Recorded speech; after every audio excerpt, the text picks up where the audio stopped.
আগে এই ভিডিঅ'টা দেখো। পূজাৰ আগে আগে বনাব লাগিব। প্ৰত্যেক বছৰে আমি এইটো কৰোঁ যে ছেপ্টেম্বৰলৈকে বানপানীৰ ষ্টেজটো পাৰ হোৱাৰ পিছত পূজাৰ আগতে আমি গুৱাহাটীৰ বুলি নহয়, অসমৰ শিলচৰ, গুৱাহাটী, বানেজ, গড়কা যিবিলাক চিটি হয়, এইবাৰ শিৱসাগৰ, অলপ অলপ ৰাস্তাবোৰ পূজাৰ আগতে ঠিক কৰিব লাগিব।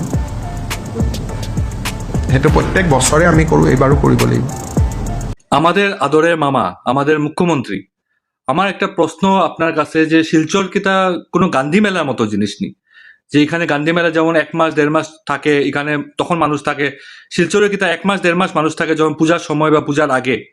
পূজার পরে কিটা মানুষ যায় গিয়া নি, যে পূজার সময় কাজ হইতে, পূজার সময় কি মানুষের রাস্তা লাগে, পূজার নর্মাল টাইমে কিটা মানুষের রাস্তা লাগে না। অন্য জায়গার দুর্গাপূজার সময় সবাই মা দুর্গার ওয়েট করে, আমরা এখানে পিডব্লিউডি কন্ট্রাক্টর ওয়েট করি যে দুর্গাপূজা আইছে, এখন পিডব্লিউডি কন্ট্রাক্টর বোধহয় আইব। দুর্গাপূজার সময় রাস্তা ঠিক করার কথা না, রাস্তা ঠিক করার কথা যখন রাস্তা নষ্ট হয়।